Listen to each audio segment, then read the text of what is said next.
Joe Biden made waves yesterday by promising free health care for illegal aliens.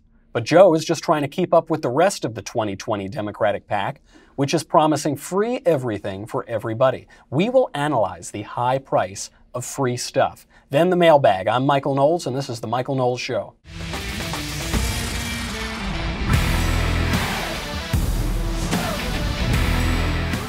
Old Uncle Joe is at it again, the most tried and true trick in the Democratic playbook, promise to give a bunch of free stuff to everybody to buy their votes. He's just trying to keep up with everybody else. We will analyze his plan and how it fits in with the free stuff primary. But first, let's talk about real value. Forget about free stuff. Let's talk about value. Let's talk about Purple mattress. You know, you're looking at me today, you're thinking, gosh, Michael, you sound a little tired. You look like you didn't sleep in your Purple mattress last night. That's right, because I was on the road and I slept in a hotel and I nearly cried myself to sleep because of how much I love and appreciate my Purple mattress. Purple mattress is unlike any mattress you've ever slept on. It's not quite an inner spring. It's not quite a memory foam. It's this new technology. It is both firm and soft at the same time. How is that possible? I can't tell you. I'm not a rocket scientist, but a rocket scientist developed this product, and it is the best sleep of my life. Sweet little Elisa loves it. I think she married me for the Purple mattress. It is. It also sleeps pretty cool, so this is another thing. Sometimes in the summer you get really hot, you throw the sheets around. Somehow the Purple mattress sleeps nice and cool. It'll just give you the best sleep, 100-night risk-free trial. If you're not fully satisfied, return it for a full refund. Backed by a 10-year warranty, free shipping and returns, free in-home setup and old mattress removal. You're going to love Purple. Right now, my listeners will get a free Purple pillow with the purchase of a mattress. That's in addition to a lot of other free goodies site-wide. Just text right now. Stop what you're doing. Stop it. Text Knowles, Knowles, to 84888. That's the only way to get this free pillow. Text Knowles, Knowles, to 84888. Knowles to 84888. Message and data rates may apply. All right, Joe Biden, he's feeling good. He's got, I believe, at the latest measure, a 32-point lead over the next strongest Democrat in the race, Bernie Sanders. And so now he's going back to that old tried and true Democrat playbook, promise everything for free to everybody. How's he going to do it? Free health care for illegal aliens. Do you think that undocumented immigrants who are in this country in our law-abiding should be entitled to federal benefits, Medicare, Medicaid, for example? Look, I think that anyone who is in a situation where they're in need of health care, regardless of whether they're documented or undocumented, we have an obligation to see that they're cared for. That's why I think we need more clinics around the country. And this idea that undocumented, and by the way, a significant portion of undocumented folks in this country are there because they've overstayed their visas. It's not people breaking down gates coming across the border. And so, look, the biggest thing we got to do in this is just tone down the rhetoric. We know why it's happening. It's to create fear and concern. Why are your job in tough shape? Because of that, and then he describes in very graphic, unflattering terms that other, the immigrant. So, Rambling Joe made about 5 points, or he started and tried to make about 5 points, and he didn't make any of them.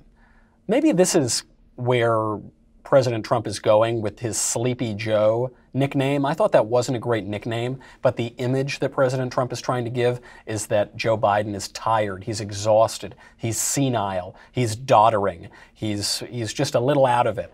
And that is the feeling that you get from that answer. So just to begin, Joe Biden is talking about how we blame illegal immigrants for taking our jobs.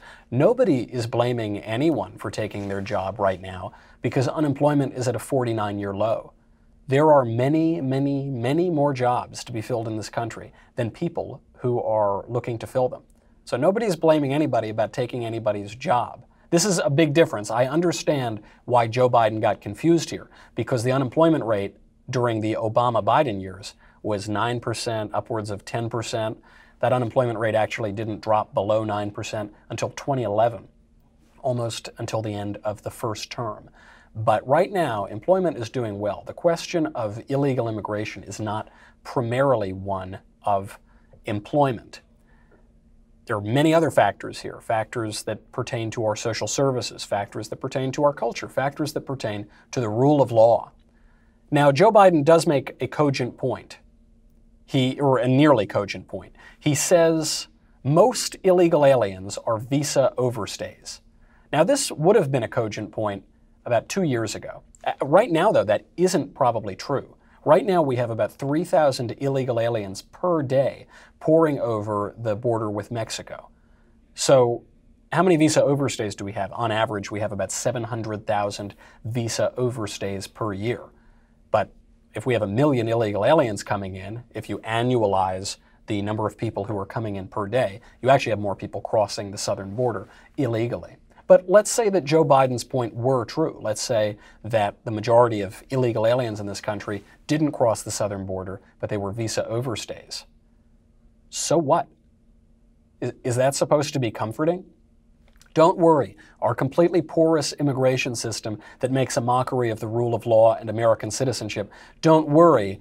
It's people taking airplanes, not crossing the Rio Grande. How is that supposed to make me feel better? It still means that our federal legislators have failed at a basic task. They've failed to enforce our national borders, the things that make up our nation, the things that define our nation. Not very comforting. Now, on a broader point, Joe Biden is right. He's right not just about the future, he's right about now. He says illegal aliens should have access to medical care. They do. They have free medical care. We currently provide medical care to illegal aliens at hospitals. If you show up at a hospital, regardless of your immigration status, regardless of your citizenship, regardless of whatever, you will be treated. As well we should. The left wants to portray conservatives as these heartless people who want illegal aliens to die in the street, like we're Mr. Burns, counting our dollar bills and not caring about anybody else. What are you talking about? We're the most generous country in the world. And yes, we want people who are here to have medical care. We don't want people to be turned away because they don't have enough money or because they're not citizens. What sort of society would we be if we did that? The area when it gets complicated is that Democrats are pushing for socialist health care now. So it's not just you show up, last ditch, you show up to the emergency room and we take care of you because we're a good country. Now it's socialist medicine, a much bigger system, a much more expensive system, and a system with much less patient choice. So let's see how quickly that gets out of hand. Already you hear Joe Biden say, listen, we can't just provide free socialist health care for American citizens. We've got to provide it for the 20 million illegal aliens in the country. Yeah, well, that gets pretty expensive. The country only has, 320 million people? You increase that by 10, 20 million people, that's significant. And then once you grant the premise that the government won't just subsidize health care, won't just pay for a little bit of health care like Medicare, but will actually run the health care system, what is the limiting principle that is going to rein in costs and rein in services? This is why the government shouldn't negotiate with public sector unions. This is why public sector unions don't make any sense, because you have the government negotiating with itself. You have the government negotiating with the people who make donations to politicians and the people who go and vote for politicians and who then work for the government. So there's no incentive to rein in costs. Same thing with socialist health care. If what you're dealing in is votes, if the thing that you are most covetous of is votes, then you are going to try to buy off as many of those as possible. And by the way, once Democrats take power, once you get a Democrat president with a Democrat Senate and a Democrat House, you are going to see mass amnesty for illegal aliens. Why? Because they'll legalize instantly 10 million votes. We know statistically, recent immigrants, legal and illegal, from Latin America, which is where the vast majority of these immigrants that we're talking about, dreamers and crossing the southern border, are from, they overwhelmingly vote for Democrats. They are 8 times as likely, in some cases, to identify with Democrats as with Republicans. And this doesn't go away after one generation. This persists throughout multiple generations. And so Joe Biden is using an old tried and true trick. He's saying, yeah, we're going to give a lot of free stuff away to everybody. The taxpayers aren't going to attack me for it, and because they're just not paying enough attention, and we're going to overwhelm them, and we're going to turn California blue, and we're going to turn Texas blue, and then I'm going to pander to this group of people that I'm about to make legal. This is more evidence of what this election is turning into, which is the Democrats' free stuff election. It's the free stuff primary. I could use another term that's a little saltier, but free stuff is what it is. It's what it all boils down to. Democrats are currently promising a whole host of free programs, not just the typical, hey, vote for me and I'll give you a little something extra. We're talking about radically transforming our system of government and our economy. We'll go through those programs in a second, but first, I'm so happy right now to be in Missouri because Missouri is a constitutional carry state. I should have come armed, and if I did, I would use my We the People holster.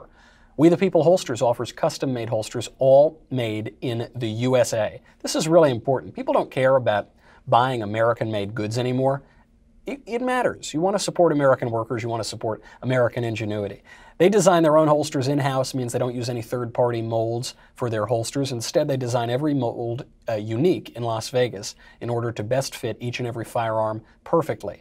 Constantly update designs, new designs every month. They have their own 3D design team, which measures every micromillimeter of their guns to ensure the perfect fit. You rely on your gun. You invest time in your firearms. You invest money in your firearms. Don't buy some low-quality holster. We the People holsters are the best I've ever seen. You can easily adjust both the cant and ride of your holster so that it will fit comfortably and securely at all times. And you'll be able to place the holster on your back and see the cant and ride for easy access. They're just fabulous. They come with a lifetime guarantee. Every holster ships for free. If it's not a perfect fit, send it back for a refund. Right now, listeners to The Michael Knowles Show can go to wethepeopleholsters.com/Knowles, Knowles, and enter promo code Knowles at checkout to get $10 off your first holster. That is as low as $37. Shipping is free. An additional $10 off using my promo code. I'm giving you money. I'm giving you holsters. Come on. Don't be foolish. Go to wethepeopleholsters.com/Knowles and enter promo code Knowles at checkout for $10 off. That's pretty good. That's close to free, but what the Democrats are offering is the free stuff primary. So first, they're offering free child care. Parents should no longer take care of their children. The government is going to come in and take care of your children. We don't want parents, instilling any of those crazy ideas like religion and traditional values in their kids. No, we need the government to come in and raise your kids for you. So Elizabeth Warren is now calling for free child care. Child care, by the way, can sometimes cost about as much as college tuition. In the state of Massachusetts right now, where Liz Warren is from, well, I guess she's from some Indian tribe somewhere on the Great Plains, but where she's currently living in Massachusetts, sometimes child care can cost up to $34,000 per year to enroll both an infant and a toddler in daycare. Now, Massachusetts is particularly expensive, but it's not the only expensive place for childcare. I'm from New York. Childcare is extremely expensive. California, childcare is extremely expensive. So if we're now going to offer this as a new entitlement program to everybody in the country, how much money is that going to cost? How much is that going to cost you in your taxes? Next thing you're giving away for free is free college. Bernie is now offering free community college and four-year public universities for families earning less than $125,000 per year. Elizabeth Warren, Hiawatha, is doing him one better. She's saying, forget about free community college and free, a four-year public college. She's saying that regardless of where you go to college, the federal government will pay off up to $50,000 worth of loans for any graduate earning less than $100,000 a year. What did you earn in your first job out of college? Unless you were working at an investment bank or in consulting, something tells me your first job out of college, you weren't making $100,000 a year. I certainly wasn't. So now Liz Warren is going in and essentially saying to every single college graduate, hey, we'll give you $50,000 for free. Sure hope you vote for me. And she has to be more radical than Bernie because she's polling a lot lower than Bernie. And as we have been predicting for months, This primary is just to see who can be the farthest left candidate, who can be the most extreme radical candidate, who can give away the most stuff for free. So then Kamala Harris comes in, Cory Booker comes in, Kirsten Gillibrand, all in the Senate. They co-sponsor the Debt-Free College Act. They always tell you about the free part. They always tell you how some people are going to get stuff for free. They don't tell you about who's going to pay for it. You can't get something from nothing. You have to get something from somewhere. So somebody is going to pay for that, and that's going to be me and you. To their credit, I hate to be nice to the guy because he's a huge jerk, but Pete Buttigieg actually has come out against this idea. Amy Klobuchar also has come out against this. There's at least some modicum of almost sensibility going on in the Democrat primary. Only those two guys, only on that one issue. Next thing they're going to give away, they're giving away daycare, they're giving away college. Now they'll go for broke, they'll just give away free money. So the entire Democrat field right now is offering free money to everybody. Other than John Hickenlooper, John who? John who? The guy who's never going to win the Democrat nomination? Yeah, that guy. And Tulsi Gabbard, Congresswoman from Hawaii, I think. Other than them, the entire Democratic field has endorsed a universal basic income for Americans. And not just a universal basic income in some great philosophical way. They're endorsing a universal basic income for Americans who are, quote, unable or unwilling to work. I understand the philosophical and the policy argument for a robust social safety net, even for a universal basic income to people who really can't provide for themselves.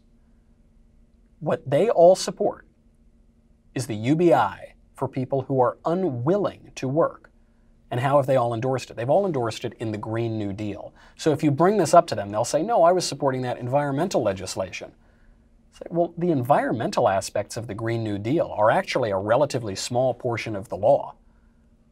The much more significant portions of the law are completely upending our healthcare system, fully socialist healthcare, redistribution of wealth, and yes, a universal basic income for all Americans.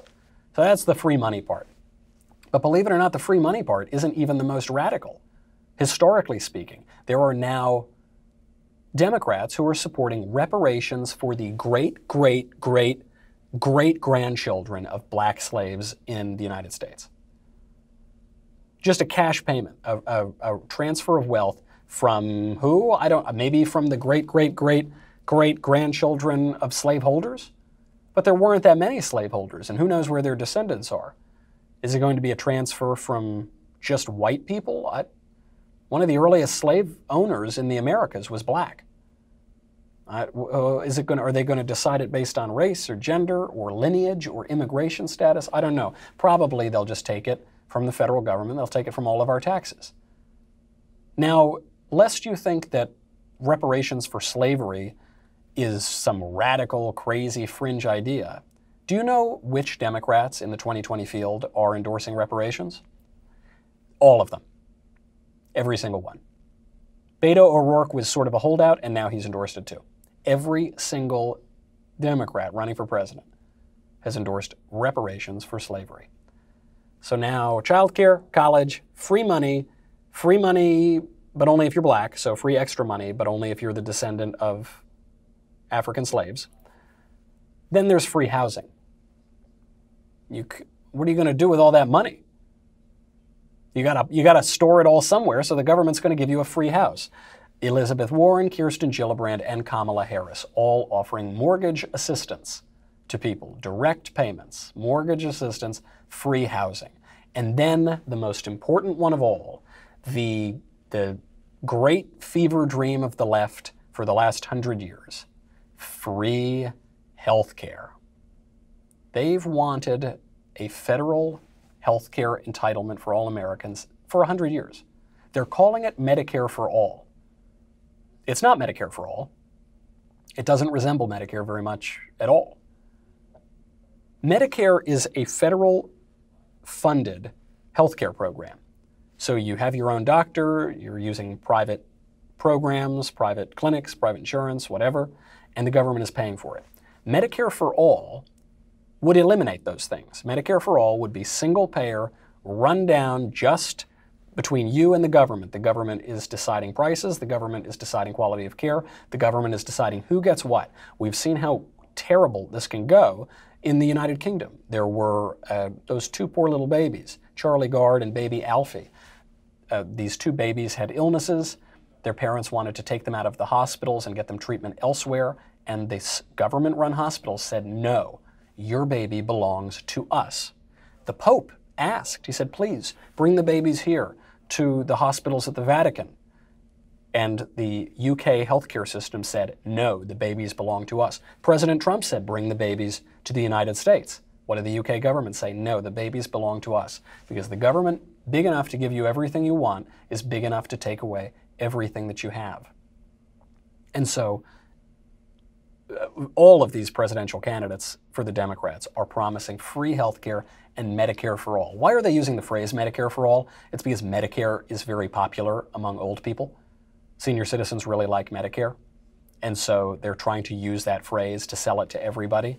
But it is just a lie. It would take over 1/6 of the economy, take away choice, and put very serious and every day, daily, life and death decisions in the hands of the government.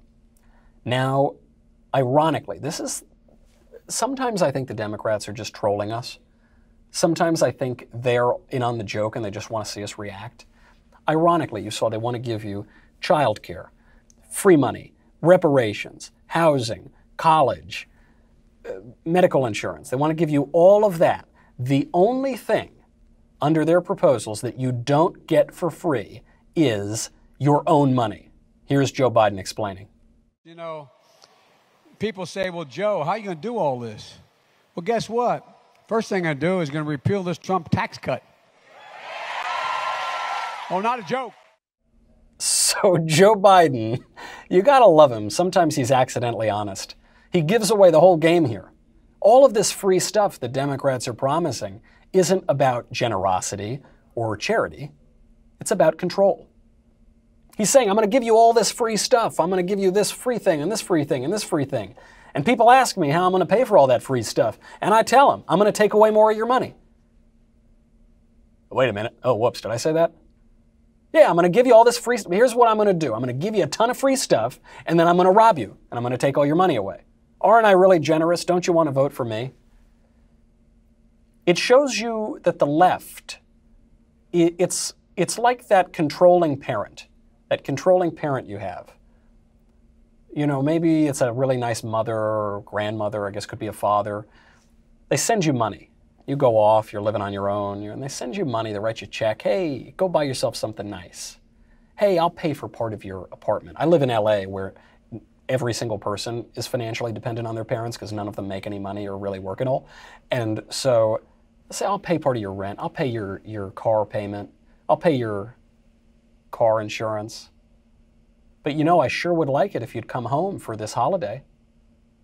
You're not going to come home? I mean, come on, we're doing all that nice stuff for you and you're not going to do me a little favor? I never ask for anything. Come on, I pay your rent. You gotta, come on.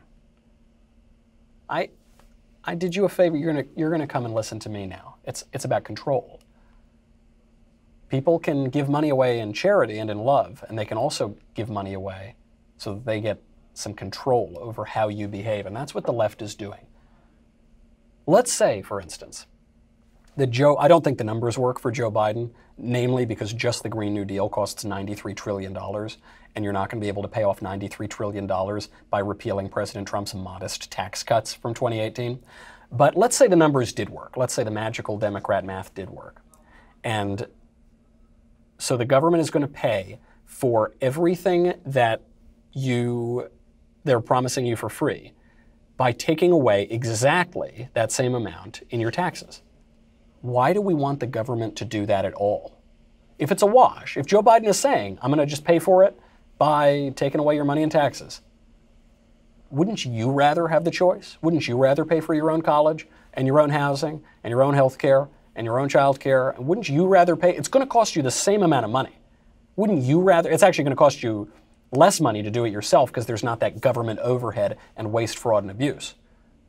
But if it's going to be a wash, if somebody's got to pay in the end, if the bill eventually comes due, you would want the money yourself.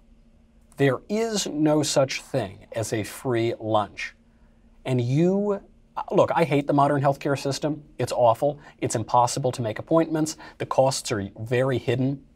Unless you have something like an HSA, you basically never see the prices of doctor visits and tests and things like that. Even so, and even though our system is very expensive, you will never believe how expensive healthcare gets when it's free.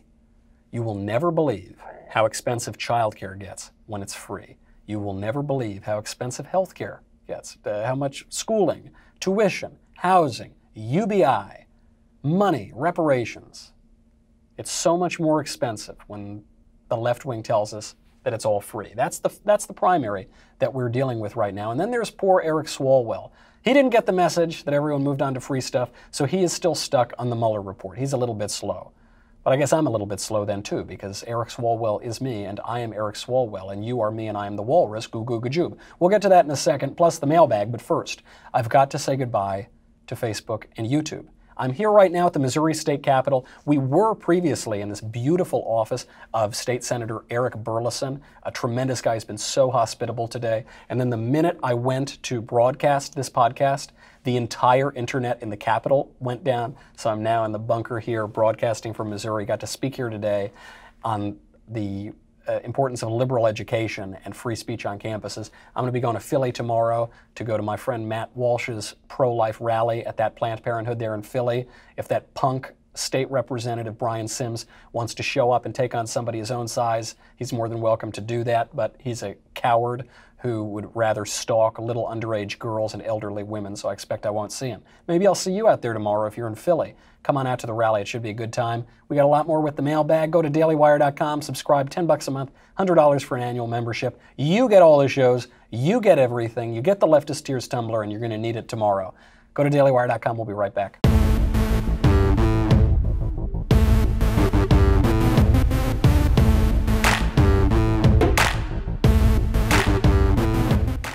Poor Eric Swalwell. He didn't get the message that it's all just about free stuff, so now he's focusing on the Mueller report still. He tweeted out one of the stupidest tweets I've ever read. And do you realize what that says? Do you know how many thousands of stupid tweets I read every single day? It's practically my job. And yet this one ranks, at least in the top 10. This is what he wrote, quote, "Remember that time Pearl Harbor was bombed and FDR called the Emperor of Japan? Or the time the Twin Towers were struck and Bush ringed Osama bin Laden?" Ringed? Whatever. No, I don't either. So why did Donald Trump call Putin after the Mueller report was released? Hashtag Commander-in-Chief. Before I begin to take this tweet apart, I would just like to personally apologize for the tweet, because unfortunately I am Eric Swalwell and you are Eric Swalwell and we are the walrus goo goo gajoob, and therefore we all wrote that tweet. But if I weren't Eric Swalwell, I would be able to eviscerate it, because how stupid. First of all, just as a general rule, don't compare anything to 9/11. It astounds me that politicians still make this extraordinarily basic mistake. When has a politician ever compared anything to 9/11 and it turned out well for him? Ever? No, never once. Because on September 11th, 3,000 American civilians were killed by terrorists who hijacked airplanes. And in the Mueller report, a special counsel discovered that the President of the United States didn't collude with Russia. That's why they're different. You see, when Pearl Harbor was bombed, kamikaze Japanese pilots took out our fleet in Hawaii, killed lots of American servicemen. And in the Mueller report, a lawyer figured out that Donald Trump didn't collude with the Russians. So I could see how you'd get confused, but they're actually different things. What Eric Swalwell is doing here, because he's kind of invested all his eggs in this basket of Donald Trump colluded with the Russians, And so even though the Mueller report very clearly says that Donald Trump did not collude with the Russians, it exonerates him on charges of criminal conspiracy or committing any crime with the Russians, nevertheless, he's got to double down on it. And in this way, he's pretty smart. This shows you the narrative. I've read the Mueller report. I've read 200 pages of it. I've read the important pages. Some of you very likely have read the Mueller report. We know that the special counsel and the attorney general exonerate President Trump on the charge of colluding with the Russians. And yet, I bet if you polled the American people today, I bet most of them think Trump colluded with the Russians. Because that's the power of the narrative. And so now the Democrats are stuck between a rock and a hard place. They're stuck between the reality. They were really hoping for this Mueller report to convict Trump of being some KGB spy. Turns out that isn't what happened. And so now you've got all the people they misled calling for impeachment, but then broadly you've got the American people who really don't want impeachment, and Nancy Pelosi has to answer out of both sides of her mouth.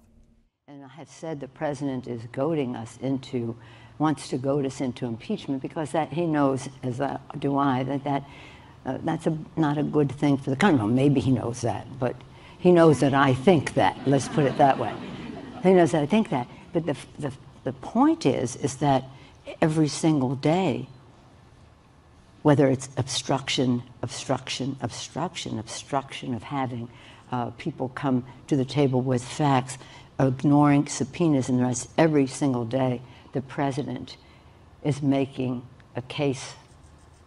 He's becoming self-impeachable in terms of some of the things that he is doing. Self-impeachable? What is self-impeachable? He's impeaching himself? She's just so lost here. I mean, she's so lost. She's doing something that politicians have to do, which is just babble senselessly, give an answer that isn't an answer. Sometimes when you ask a politician a tough question, they don't have an answer, they'll say, listen, I think it's very, very important, and I mean this very seriously and sincerely, it's very important that we look into that. So they don't want to actually do anything, but they have to seem like they care. And so Nancy Pelosi here she's talking like she's really serious, but she knows she can't impeach him. Why? Because Americans don't want to impeach Trump. The latest polling shows only 29% of Americans want to impeach Trump. However, the majority of Democrats still want to impeach Trump. And she needs to hold a fractious House caucus together, so when she's asked this question, she can only babble nonsense. It reminds me of when you're in class and the teacher asks you, hey, what do you think of this chapter of the book? And you haven't read the book, and so you just start saying mealy-mouthed nothing. She goes, well, if you're asking me about impeachment, I mean, really, I could impeach, I guess. Or, I mean, really, when you really think about it, he's sort of self-impeaching himself, I think, right? Is that right? Can I go to the bathroom, please? So, what is the Democrats' message going into this election? They're giving two answers simultaneously. Did Donald Trump commit a crime or not? Swalwell is saying he did. The Mueller report says he didn't. Now, if he did commit a crime, what crime did he commit? The Mueller report says he didn't collude with the Russians. Collusion isn't even a crime. Now, if he did commit a crime, whatever magical crime they're going to come up with, then why won't Nancy Pelosi impeach him? If they've caught the president committing a crime, they should impeach him. The Democrats have the House. If they're not going to impeach him, then why do they keep pushing the narrative that he committed a crime? It just makes them look impotent or incompetent. It makes them look weak. If he didn't commit a crime and they're not going to impeach him, then what is wrong with Donald Trump? The economy's great. You got peace abroad. Things are going really well. Wages are rising for the first time in a long time now. $27.77 an hour is the average wage. You've got way more job openings than people to fill them. So what's the argument against Trump? What is your argument? Now, there is an argument against Trump. Everything is going great, and yet Trump's approval is just between 46 and 50%. Rasmussen puts him at 50. It's a right-leaning firm. Gallup puts him at 46. But even according to Gallup, Donald Trump is doing better than Barack Obama at the same point in his presidency. So Trump's poll numbers are better than Obama's poll numbers. However, you got to remember, the Obama years were terrible. They were awful on the economy. You had 10% unemployment. Things were dreadful during the Obama years. Right now, everything is going great. I mean, not only do I not remember when things were going so well in this country during my lifetime, I don't remember when things were going this well economically and as a matter of foreign affairs, ever. This may be, when you just look at the economy and foreign policy, this may be the best time in the history of the United States. And yet Trump's numbers are only 46 to 50%. Now, in part, this is due to a country that is very politically divided and that has been increasingly politically divided over the last several decades. That's not Donald Trump's fault. That's been building for a long time. Also part of this is many people find Trump personally repulsive. I don't. I like Donald Trump. I'm from New York. I get a kick out of the guy. But many people find Donald Trump personally repulsive. And I get it. I get why. Barack Obama had the opposite problem. Many people found Obama personally likable, but they hated his policies.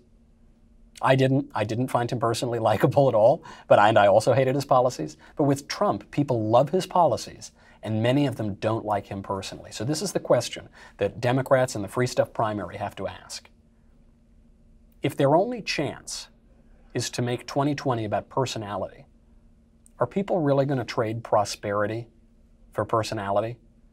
Are they going to really trade their own hard-earned money and their own economic freedom for free stuff that costs more money than the stuff they're getting? If people would trade all that prosperity for personality, then the question is, which personality is going to beat Trump? Kamala Harris? No. Cory Booker? No. Buttigieg? Maybe. Biden? Maybe. But if it really comes down to personality, are you going to be able to beat the king of reality TV? Seems unlikely. Let's get to the mailbag before we got to go. We're always running late. From Timothy. Hey, Michael, if you were to have a chance to sit and talk with the more prominent members of the Inklings, C.S. Lewis, J.R.R. Tolkien, Owen Barfield, etc., and could ask them one question, what would it be? One question, I'd probably ask them how heaven is, because all those guys are definitely in heaven, right? Those guys were so important. I mean, I love them all. I don't like fantasy stuff, but I still like Tolkien as a person, as a thinker. I think that would be my question. What is heaven like? Because I don't mean that in a glib way. I want to know their thoughts on theology and God and religion. They all know the answer now, so that's probably what I would ask them. That's what I ask them every night that I read their books. I'm basically asking that question. What's heaven like? From Michael. Michael, would you be in favor of runoff elections so that third parties actually have a shot at election? No. I hate third parties. I hate them. Yes, I know. The Republican Party's awful. I know. The Democrat Party's awful. Third parties are worse. They can be spoilers. If there is a runoff, you've got these little parties that come up and spring out of nowhere, and you get an organized group of activists, and they make a big dent. I like bigger institutions. I like slower institutions. I'm a conservative. I want evolution, not revolution. I want slow and gradual change.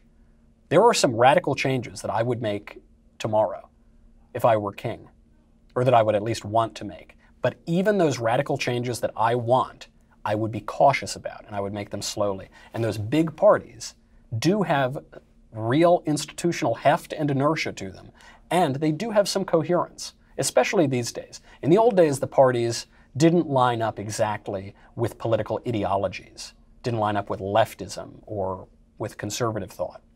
Now, much more so, they do. The Republican Party, more or less, represents a conservative view of the world. I know it's imperfect, but all human institutions are imperfect, and so it more or less represents conservative thought. The Democratic Party, also imperfect, also corrupt, also all those things, basically represents the left-wing view of the world. Those are coherent views. There are a lot of little parties that would represent incoherent views. There would probably be a party of social liberal fiscal conservatives. I'm sure that party would spring up. And there are a lot of people who would call themselves socially liberal, fiscally conservative. But that That ideology doesn't make any sense. I get that people have those preferences. I would have called myself that at different times. But it doesn't make a lot of sense. I like that there is clarity between the two parties, and I like that, especially these days, they're having an honest fight. From Arun, Dear Dr. Kofefe, I very much enjoyed your take on tariffs. Along the same lines, what do you think of Tucker's idea of banning self-driving trucks? Should we ban certain economic shifts if the resulting cultural damage, in this case mass unemployment, would be too much to bear? I'm not a Luddite, so I don't take an idolatrous view of free trade. I think there are negative consequences of free trade, particularly to culture, particularly of questions of mass migration, particularly in questions of surrendering some of your national sovereignty. Because necessarily, when you engage in free trade in the 21st century, that usually doesn't mean bilateral trade deals. What that usually means is you're engaging in these massive international, supranational organizations, the World Trade Organization, the IMF, the European Union, whatever. And when you engage in those free trade systems and organizations, you, by definition, give away some of your national sovereignty to a group that is not accountable to your people. So I'm very aware of those risks, and that's why I think there are plenty of good reasons to institute tariffs on certain instances. I don't think this is the case for banning self-driving trucks. I question the premise that self-driving trucks would cause mass unemployment. Right now we have a booming economy. We have something like 1 million more jobs open than we can fill. So I don't think we're going to have mass unemployment as a result of technological innovation. However, it is true, technological innovation changes culture. There is a downside even to your iPhone. There is. Now, I'm skeptical that you can predict the negatives of certain technological changes. I'm skeptical that anyone can predict the future. But it is certainly the case that massive, rampant technological change, particularly when it is married to globalization, mass migration, free trade organizations, when it's married to all of this, this can have massive cultural change. And if a people wants to defend its culture against even technological innovation, they should. The trouble now for us in the West is we don't believe in our culture anymore. We don't defend our culture. We don't participate in our cultural institutions. So it might be a moot point, because I don't think that anybody is going to trade their iPhone for another extra couple nights at the Lions Club. I don't think anybody wants to go back in time, and nor should they go back in time. But I don't think people are more protective of their culture than they are of their stuff. And that's a cultural problem in and of itself. From John.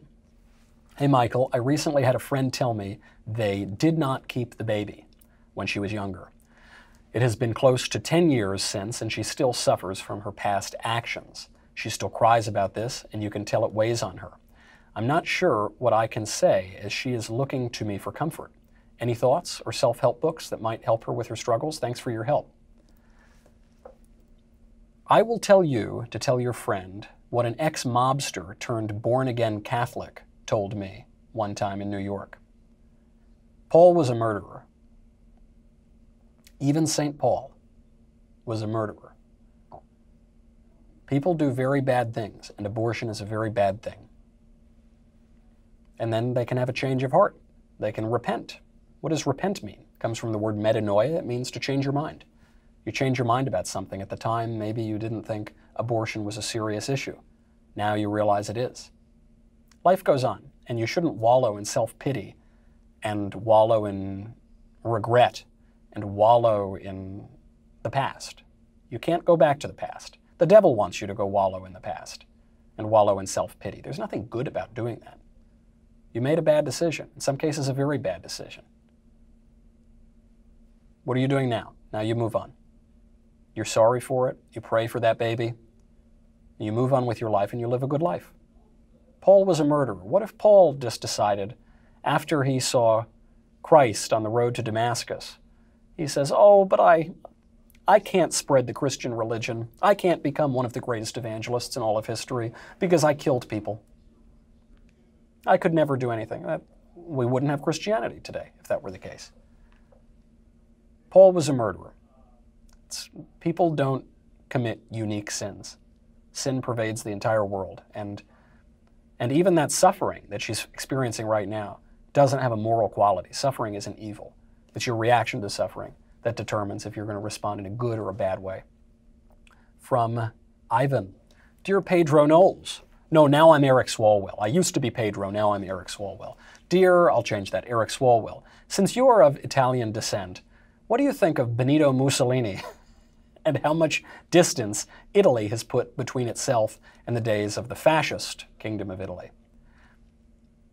Italian politics is always terrible.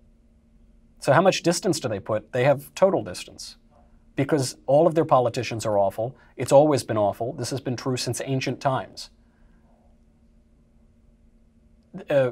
Dante in the Divine Comedy refers to Italy as a slave. It refers to Italy as a whore. We've had something like 45 governments in Italy since World War II. It's just completely unstable. Italian politics is always awful, and if tradition is any predictor of the future, it's going to remain absolutely awful. All right, we got a lot more to get to, but unfortunately we're out of time. That's our show. I'm going to Philly tomorrow, so maybe I'll see you there. Otherwise, I'll see you on Monday. In the meantime, I'm Michael Knowles. This is The Michael Knowles Show. See you then.